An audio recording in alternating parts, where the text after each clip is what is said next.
Showing up online as some kind of fitness influencer will unfortunately not build your business. How do I know this? Because I've spoken to a lot of them who have come for me for help, who have the followers, who have the likes, and they're struggling to make a good income online. And there's a quite obvious hint that this may be the case, which is when people have like discount codes in their bio and stuff like that, which really is a last resort when it comes to monetizing your physique and your experience. So these people, they look quite successful on the surface because the vanity metrics support that. They've got a lot of followers, they get a lot of likes on the posts, things like this. They're posting consistently and they make decent content, right? They're good content creators. However, despite this, they're quietly struggling to actually make a good income online. If you've got 50 to 100K followers online and you're not making 10K per month, there's seriously something wrong with what you're doing behind the scenes in your business model. So what I'm going to do in this video is just going to walk you through why this is actually happening, what the broke influencer trap is, right? That's what I call it, and how to actually design your ecosystem and your business online so that you can avoid it. And this is obviously going to put you in the strongest position for what actually matters, which is the amount of monthly revenue you're able to generate per follower. That's it. That metric right there, it basically tells you how potent your brand is, how good your offer is, and how good your messaging is as well, right? The content you put out there, the people it brings in, and then how likely these people are to convert. So if that metric is in a good place, then you know you're doing well. So let's talk about why this is even happening in the first place. So when you think of content, I want you to think of your social media like like a funnel, right? So you've got top of funnel here, which is basically the entry point between all this traffic, all these Instagram users out there, and them actually crossing that line and becoming a follower. So I call this top of funnel, which is basically the content that you're putting out there that is meant to get a lot of views and a lot of attention. That's the whole point of it, because the more views and attention you can get, then the more likely that there is to be your ideal client persona in that pool of people. So yes, the vanity metrics do serve a role in measuring the output of what you're doing in terms of your content. So certainly there is a place for that. But what ends up happening is likes and follows don't necessarily translate to your business growing or making money. As we know, social media is an entertainment hub. There's a lot of different reasons why people use social media. Some people use it to learn and to pick up tricks and to help them achieve a goal, to learn more, gain more knowledge, gain new perspectives. Those are the people we want, right? We want the people who are trying to pursue something and they want to indoctrinate themselves in that kind of environment, that digital environment. But you also have the kind of people who just use social media as a way to relax, doom scroll, chill out, be entertained, that sort of thing. And what ends up happening is these content influencers have gotten into the habit of entertaining people. So they're good at making content, they're good at entertaining people, but the people they end up bringing in are very low buyer intent. And they neglect middle of funnel and bottom of funnel. Whether they even have systems in place, I couldn't tell you. But middle of funnel is obviously dedicated towards the people who are already in your ecosystem. And because you've already attracted them, right? They're just now sitting in your ecosystem, and you've got to obviously push them further down into the bottom of funnel stage, which is the sales mechanism, where you actually have a conversation with people, where you actually hop on a call with people. And the goal of middle of funnel is obviously to push as many of those people, qualify them, make sure they're a good fit. And if they are, then push them down to the sales call. And what happens is these fitness influencers, they neglect that part and they don't have anything in place to really build trust and to handle all the psychological triggers required to take someone from a stranger to a client. And that's what it's all about. It's very psychological, and they just neglect that and they focus on the stuff that actually attracts people in the first place. So what actually is the broke influencer trap? It's what I said there. It's where you get too carried away with the vanity metrics, and it can be quite addictive. When you start posting videos that perform really well, then your natural instinct as a human is to obviously want to do more of that because you get that kind of dopamine hit, which is associated with the likes, the follows, the engagement. So you end up, your brain just naturally focuses on that because that's where all your dopamine is coming from. And because you don't have the knowledge of what it actually takes to acquire clients and the knowledge and the psychology around what actually needs to happen, the systems thinking, all the things required to actually push people and make money online, they get caught up in that, which is what I call the trap. So they keep focusing on that and they keep doing that over and over again, and they wonder why their business doesn't grow. And because they're so conditioned to keep chasing those vanity metrics as opposed to measuring the metrics in the business that actually matter and actually going to drive revenue and drive client results, they neglect it and they don't have a clue what those are or what they should be focusing on. So, how do you actually design your ecosystem to avoid this? So, obviously, when people come on board with me, clients who are just starting out, I split the metrics up into general business metrics, revenue, cash collected, active clients, churned clients, right? Just business health. But then, really, what we focus on at the start is the top of funnel, because obviously that's the natural progression, right? If no one even knows who you are, then you can't focus on sales metrics or lead gen metrics, right? So, you have to focus on top of funnel. Obviously, that is part of the process.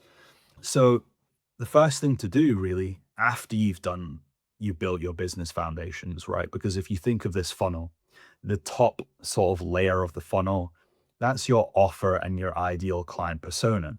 So, realistically, everything in this ecosystem, whether it's pulling people into it or nurturing these people and getting them onto sales calls, has to revolve around those two things, right? What your offer is and what your ICP is, because that has to be super clear before you do anything related to content, build a strategy. That has to be so fucking clear, not only to you because you're the one producing the content, but it has to be clear to every single person who even comes across your profile. If your profile is very vague, then think what's going to happen is one, the right people are not going to know to follow you. So you're shooting yourself in the foot there. But you're going to get a load of random people following you as well who might not necessarily, your account might not necessarily be something that they want to follow. But because your profile looks very vague, no one really knows what you do, then you get people who simply just follow you because of the content and maybe they liked a piece of the content, so they follow you for that. But what you actually want to happen is you want to make this top of funnel content. And one thing we do, by the way, is we do a whole market research and competitor research phase where we basically extract all the winning concepts that are currently working in the market right now. And then it's just a case of finding certain accounts who fit a certain criteria. Then we want to scrape their top 5 best performing posts from the last sort of 4 to 6 months. That's going to give you like 50 winning concepts. These people don't necessarily have to be directly in your niche because a lot of these sort of variables that we're sniping are often just based around human psychology and why someone would engage in the video, why someone would watch to the end of the video, and why someone would then want to follow you. So we're just sniping all these winning concepts that are working in the market right now that the algorithm are favoring so we can generate a lot of attention. And then all we need to do is really just tweak the messaging in order to make sure that it is hitting the right people. And then, of course, making sure that the profile optimization is on point so that then when the right person does land on your profile, they can clearly see what kind of coach you are, what service you deliver, and who specifically you're tailored to helping. Because obviously, as you should know in 2026, the luxury of choice online is crazy now. Obviously, the demand for online coaching has gone up massively over the past few years, especially since the COVID times. But obviously, the supply of online coaches has obviously gone up as well to match the demand. So it's not really a case of that's a bad thing. Like people say the market is saturated and whatnot. It's not a bad thing. You just have to evolve. And by evolve, I just mean it's much easier as a new coach to dominate one segment of the market. And then over time, as you build your following, as you start to really serve those people and really build and scale your business, then you have to open up the pool of people who you help and you can start to go broader. But if you try and go broad and generic right from the get-go, you're really gonna struggle to articulate and prove to a specific person why you're the best coach for them, because they're a few clicks away from finding someone who is very specific and tailored, who has basically mastered the outcome that they want to achieve. So would you rather go to someone who looks very generic, who's a mass average at all, or would you rather go to the guy or girl who is really specialized and all their content is based around the thing that you want the most? Obviously, you're going to go to the specialized person, right? So building your ecosystem, it all starts from having that level of specificity and clarity around being that specialist towards one kind of person who wants to achieve one kind of outcome. And by making sure that all your content in your ecosystem is really tailored towards that one kind of person, then you're just drilling in the same message over and over again. And you're giving them great signals that you are the person who is best suited to help them. So that's the first layer, is just making sure that is so clear so that then when someone does find you, then their buyer intent is high, right? And the likelihood that they would want to become a client is obviously a lot higher as well, as opposed to just being a random person. And then obviously from there, so all your content, you're using these winning concepts in your strategy, which if we think, let's just take for an example, we've found an account that fits all this criteria that we're looking for.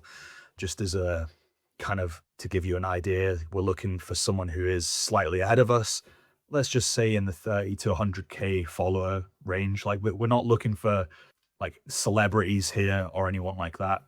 We also want to make sure that the said account is actually running a coaching business. They're not just they're not in that entertainer influencer kind of space. We want to make sure that this account, who is ticking all the boxes, is running a business so that the content they're making is obviously designed to get people to pay their money. And things like ratios. So what's their sort of baseline views on videos compared to how many followers they've got, right? It should be like a good signal is if they're getting like 3 to 4 times the amount of views compared to the amount of followers that they have. Another good signal is if their post count is actually relatively low compared to their followers and the amount of views that they're getting. These things suggest that the actual content itself is good, right? So if you find 5 accounts like that and you scrape their 5 best performing videos from the last 6 months, then that's 25 good bits of content that you can use in your own strategy in order to close that trial and error gap. Because if you don't do this, you're basically you're going off based on how you feel for one, and two, you're basically going to have to do all that trial and error yourself that these people have already done, right? The data is publicly available for you to use. So why would you go through all that trial and error when someone's already done that for you and you can simply just take the best parts of what's worked for them, use it for yourself, okay? So that's how you close the gap in terms of how quickly you can actually target the right people and generate a lot of attention and actually start to build your following. When you start to get the people into your following, that's when you can look more into like middle of funnel sort of stuff, which is content designed to build trust and to give people opportunities to take action. So when I think of middle of funnel, I think obviously your feed posts, but we're thinking stuff like handling limiting beliefs, handling objections, sculpting the mindset and the beliefs required to make this person empowered enough to actually want to take action on their situation. People are riddled with limiting beliefs.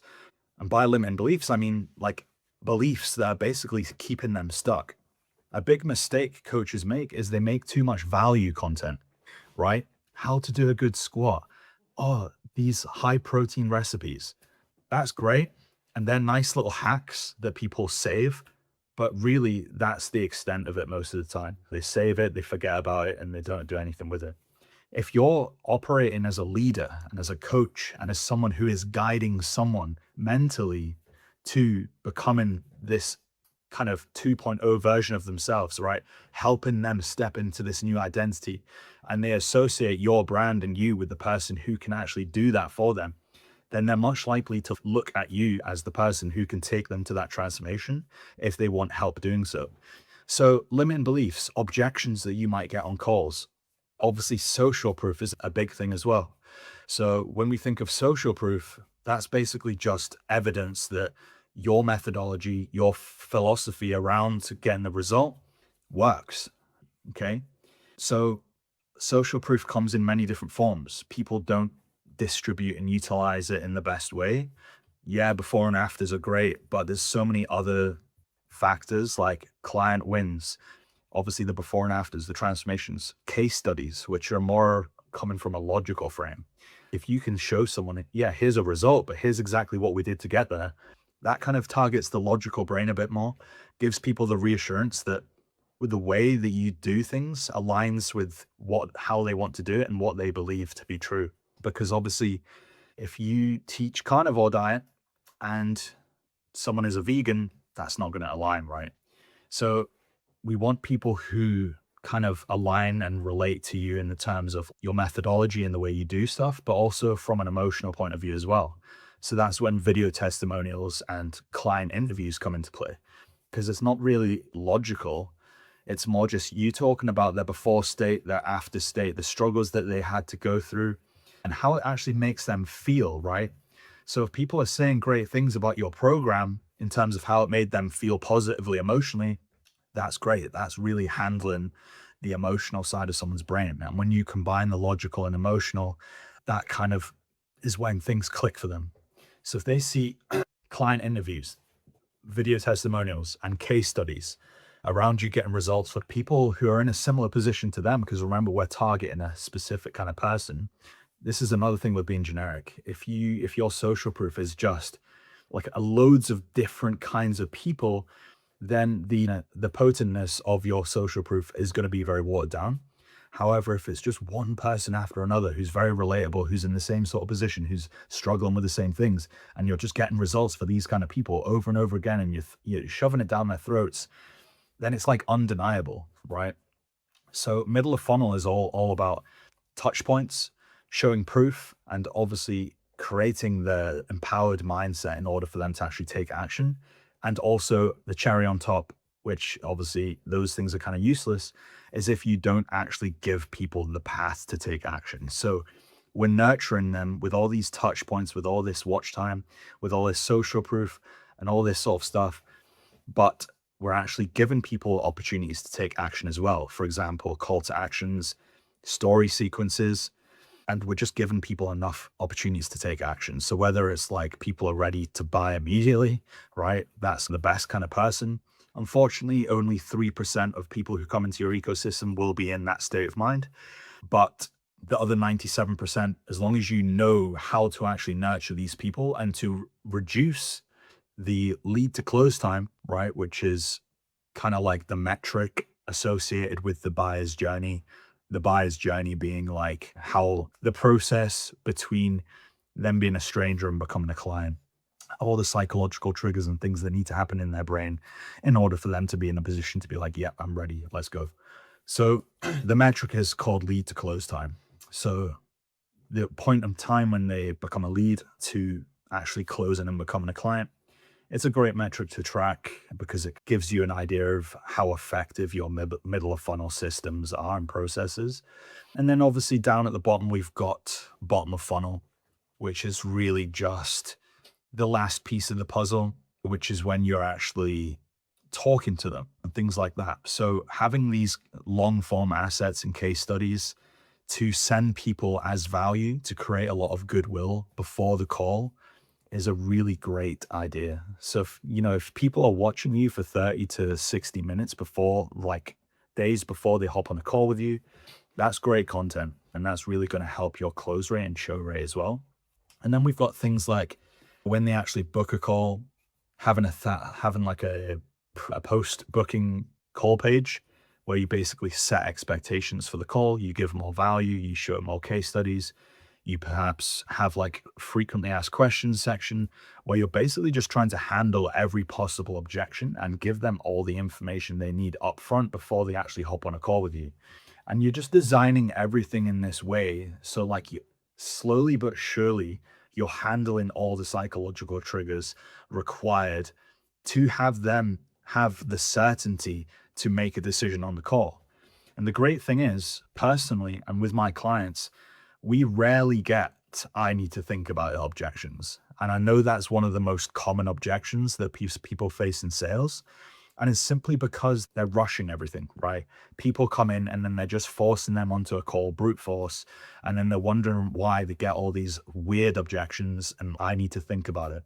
Truthfully, because we've designed the ecosystem in such a specific and engineered way that realistically, 80% of the time, the only objection that comes up is a money objection because it doesn't make logical sense to say anything else because it's all been handled before we drop the price. And obviously, there's like a lot of different ways to handle the money objection. So it just puts you in a really strong position where you don't really have to worry about anything else. So that's how it goes, right? Is just designing top of funnel, middle of funnel, and then your bottom of funnel sales process in a really logical way and engineering it around all these things so that you put yourself in the strongest position possible to make sure that the conversion rates are strong. But not only that, you're not shooting yourself in the foot by say like you're getting all these shit leads onto a call and then your close rate is fucking tanked. So it's just about knowing what metrics you need to track, what are the systems for creating content, what needs to be accounted for, and how you're actually looking at this buyer's journey as a whole in order to give yourself the best opportunity to convert followers into clients. If you want to see how this looks from a logical breakdown, just look in the description below. There's a case study breakdown in there. It's 1 hour long, where we basically took a personal trainer from doing sessions, moved him fully online, got him to over 10K per month in 60 days. And I basically just break down the whole process, every little section and mechanism that we put into place in order to design this whole journey and to make sure that he was in the strongest position possible to convert his followers into clients. Sorry. So if you want to check that out, the link's in the description below, but that's fine. So you can also book a call there as well, where we'll basically map out everything in your business, find your biggest constraint, and give you a game plan to do. So if you're ready to go now, book that call. If you want to see a bit more how it works, click the link in the description for the video. But yeah, I'll see you in the next one. Cheers.